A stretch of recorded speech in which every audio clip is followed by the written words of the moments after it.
Hello. In this video I want to address just the big picture of solving trigonometric equations.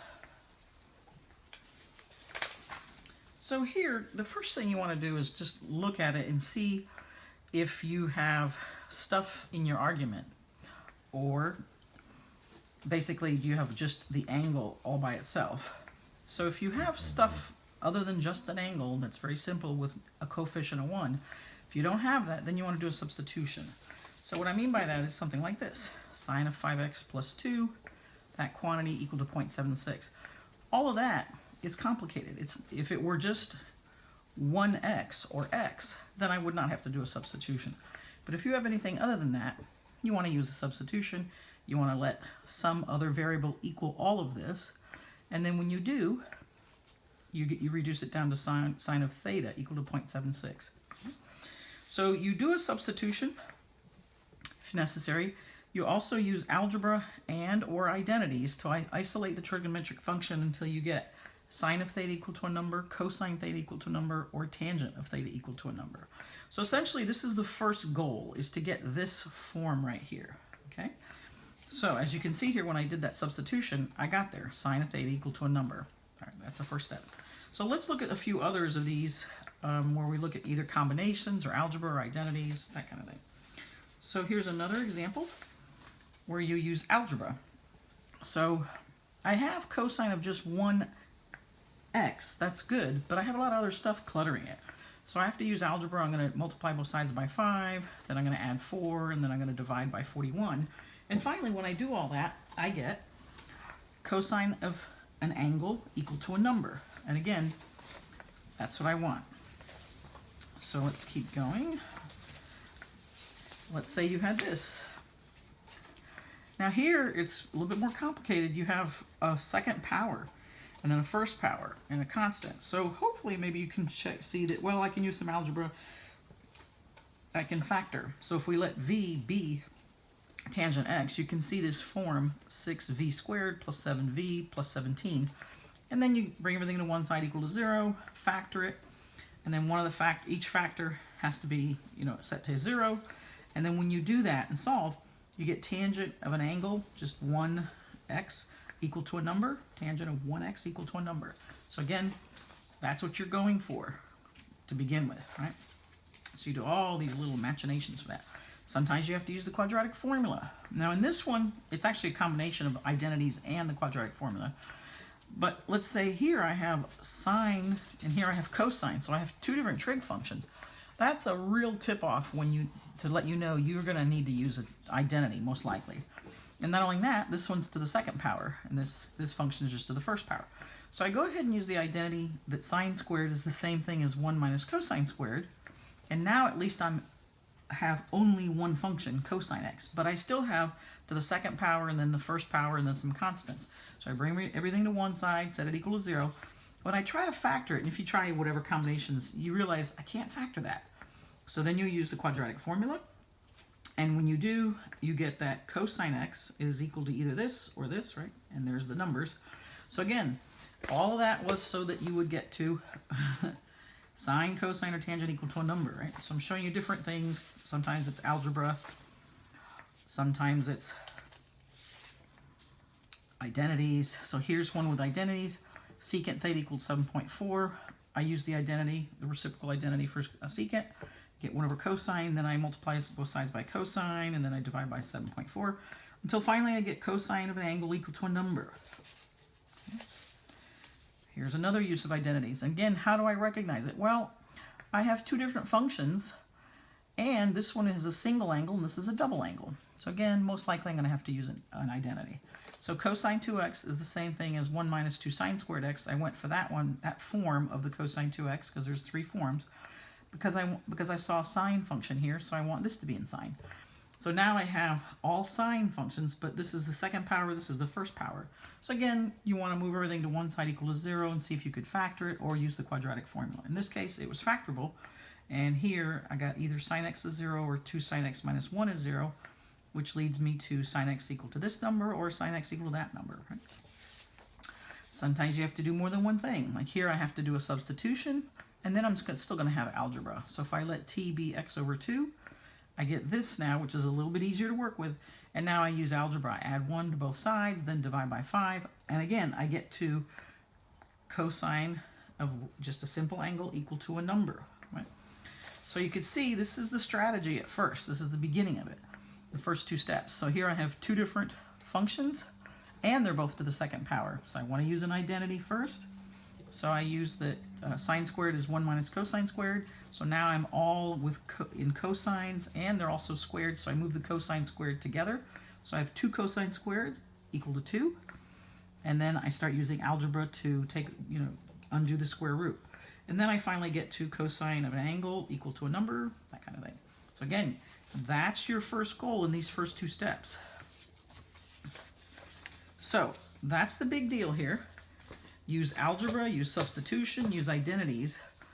But essentially you have to get to this. All right, now there are more videos on examples of algebra, examples of substitution, and examples of identities. So I'm just going over the broad idea of what am I to do when I'm solving an equation. So the first 2 steps, basically substitution, and then use algebra or identities to get here. Once you're down to here, where you just are solving a basic trig function, and by basic I mean that this is a coefficient of 1, right?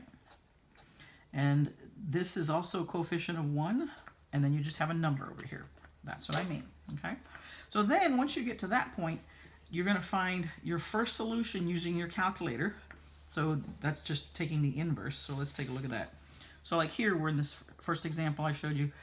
We did substitution, and we got to sine of an angle equal to a number. Now, all I do is take the inverse sine of both sides, and the first solution is the inverse sine of that number. And the calculator is going to give that to you, okay? Now, let's look a little bit more broadly. Once you've gotten that solution, right, which is pretty easy, the calculator will give you that one. Then you have to find the other solution. And what drives this process to find the other solution is you really need to write this question down. For what angle is the trig ratio equal to the number given? So the trig ratio equal to the number given. So for sine, you're going to find out the other solution is pi minus theta. For cosine, it's negative theta or negative theta plus 2 pi. That's just a coterminal angle. And for tangent, it's theta plus pi. So let's look a little bit more deeply in there, but still broadly. So again, when you're finding the other solution, what drives the process is asking this question of what ratio is associated with the trigonometric function. So when you're solving for sine of an angle equal to a number, you're always really asking the question, for what angle is the y coordinate, because sine is y over r, and you can always use the unit circle, so r is 1, so you just have y divided by 1, which is the y coordinate. So for what angle is the y coordinate equal to the number given? For cosine, it's for what angle is the x coordinate equal to the number given? And for tangent, it's for what angle is the ratio y divided by x equal to the number given. So you want to keep that in mind. This is what drives the process of finding the other solution. So just in general terms, if you're looking for sine of an angle equal to a positive number, right, then remember your calculator is going to give you your first solution when you do theta is inverse sine of that positive number. And because the inverse sine, theoretically, the calculator is programmed to give you the correct theoretical answer, we can only look for that answer between negative pi over 2 and pi over 2. Since this is a positive length, you're looking for where the y coordinate is a positive length. Well, in these 2 quadrants, I can only be in quadrant 1 because in this quadrant 4, my y coordinate would be negative. So I know that my calculator is going to give me my first solution right there. It's going to give me some theta. So then I have to ask myself, well, where else on the unit circle is the y coordinate positive, right? The y coordinate. Well, it's in quadrant 2. And if you look, it's always going to be pi minus theta. So if you rotate, knowing that this is your reference angle theta, it's pi minus theta. Okay, so that gives you your other solution. Now, if sine's a negative number, if you have sine of an angle equal to a negative number, then again, the calculator can only give you an angle in quadrant 4, and it's going to give you that angle as a negative angle because it has to be somewhere between negative pi over 2 and 0. So it'll give you this angle. The angle itself will be negative, and then you're asking yourself, where else on the unit circle is the y coordinate negative, right? Where else is the For what angle is the y-coordinate negative? So then you're saying, well, that has to be in quadrant 3. So my other solution's in quadrant 3. And if you want to use this little formula, since the angle is negative, you just do pi minus that negative angle, and you'll basically be adding it. Or if you just look at the picture, you can see that your reference angle is always positive, so you're really rotating pi plus that reference angle. So however you want to do it, you've got to name this angle right here. Okay. And then you have cosine equal to a number. So again, what drives this process? For what angle is the x-coordinate equal to the number that's given? If the number is positive, that means you have x-coordinate is positive over here. The calculator, when you put this into your calculator and you do inverse cosine of a positive number, the calculator is going to give you the answer somewhere in quadrant 1 because it's only able to give you an answer in quadrants 1 or 2. But in quadrant 2, x is negative, but we know here we're looking for a positive x-coordinate. So it has to be quadrant 1. So it'll give you something here where this is theta right here. Where else then is it that the x-coordinate is positive?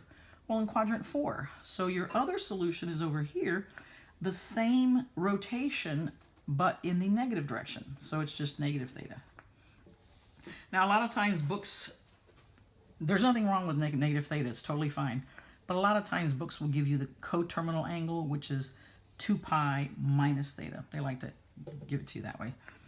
But the other question you could ask is cosine of an angle equal to a negative number, in which case when you do inverse cosine of that negative number, you have to get a solution somewhere in quadrant 2 because that's theoretically you can only look for that solution between 0 and pi. So your first solution is going to be somewhere here, and that's theta right here from here to here. So then you have to ask yourself the question, for what angle is the x-coordinate equal to that negative number? Well, it would be where? In quadrant 3. And you'd say, well, what is that? That's also negative theta. So it doesn't matter whether the number's positive or negative, the actual x-coordinate. The angle you're going to look for, the first solution the calculator gives you is theta, and then the other solution is just the opposite of theta, all right? And then a lot of books just rename opposite theta as its coterminal version, opposite theta plus 2 pi, okay? And finally, you have tangent of an angle equal to a number. If that number is positive, what that means is the ratio, right? Because you're always asking this question, for what angle is the ratio y over x equal to the positive number, equal to the number, in this case, positive number. Well, that's when x and y are both positive, and remember, your calculator can only give you a solution between negative pi over 2 and pi over 2, so it's going to give you a solution in quadrant 1. Then you have to come up with that other solution, which is where is the ratio y to x equal to that number? Since it's a positive number, it means that both x and y are negative so that their ratio is positive, right? So my other solution's in quadrant 3, right? And that other solution always ends up being 180 degrees or pi away from my first solution that my calculator gave me. If tangent of an angle is equal to a negative number, then you're asking the question, again, for what theta is the ratio y to over x equal to that negative number. And the only way it's negative is it's one coordinate is positive and one coordinate is negative. But remember, your calculator can only give you the first solution theoretically, and it has to be between negative pi over 2 and 0, somewhere in here. And in that quadrant, x is positive, y is negative. So it'll give you this angle right here, and that angle will be negative because, remember, it has to be from negative pi over 2 to 0. So the angle is actually going to be negative. So where else, right? Where else is the ratio y to x equal to that negative number? Well, when x is negative and y is positive. So that puts you in quadrant 2. And you're looking for this angle. But that angle is always, what, 180 degrees or pi from this first angle. So you can always say theta plus pi. Okay? So far then, what we've looked at is you do what you have to here, either substitution or algebra and identities, to get this form: sine of an angle equal to number, cosine of an angle equal to number, tangent of an angle equal to number. Then you find your first solution by just doing inverse sine of the number, inverse cosine of the number, or inverse tangent of the number. Then you find your other solution, right, which we broadly looked at. Once you've done that, you want to write your solutions. So by this time you found your solutions, but you want to write them to capture all infinite solutions. It's what I call the generator, but that's my terminology.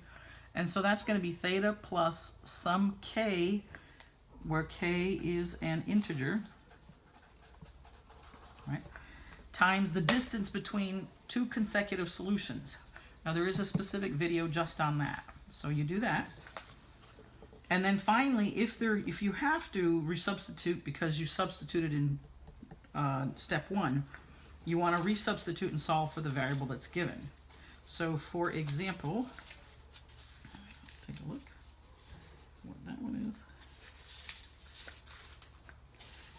Let's take a look.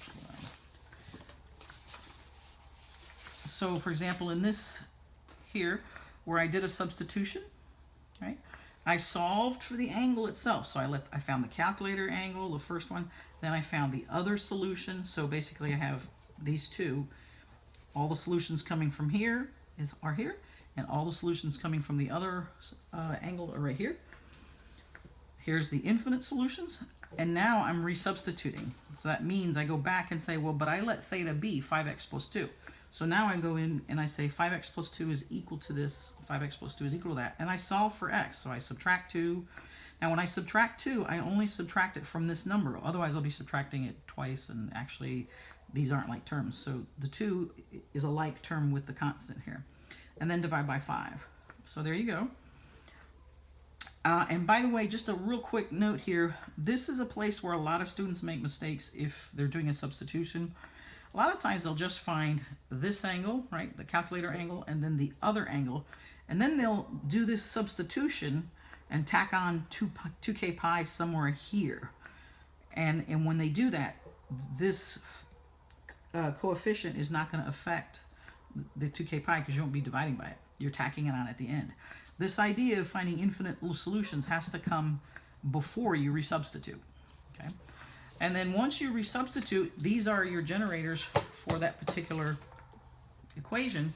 And then you may or may not have to input integer values for k to find solutions in the specified interval. So if you need to find infinite solutions, there you are. But let's look at an example real quick so you can see what I'm talking about. So for example, here I was solving for secant theta equal to 7.4. I got to the form where I had cosine of an angle equal to a number, found the calculator solution, then I found the other solution, and then here's my generators, right?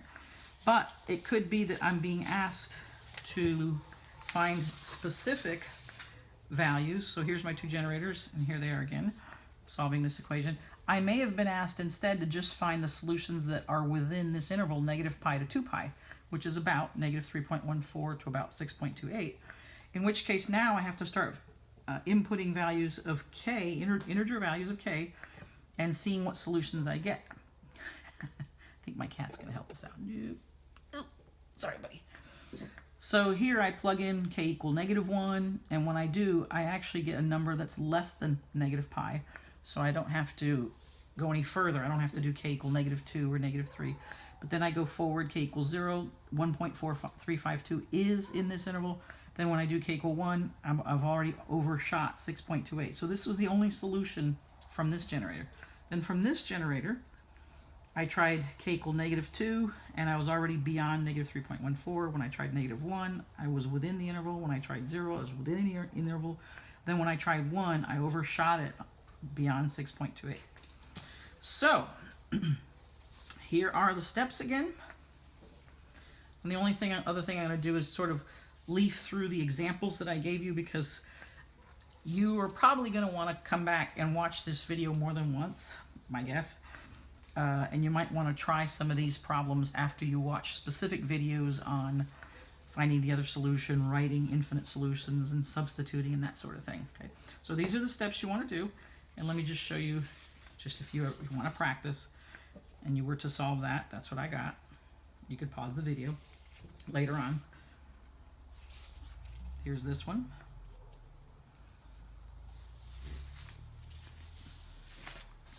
Here's the one with the quadratic formula.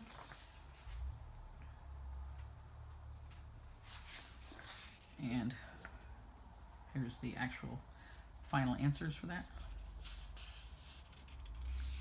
Here's an example where you used identities.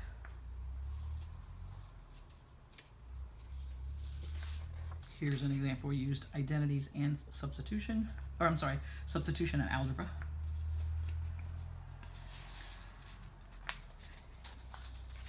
And here's an example where you used, again, an identity and then algebra. And that's it.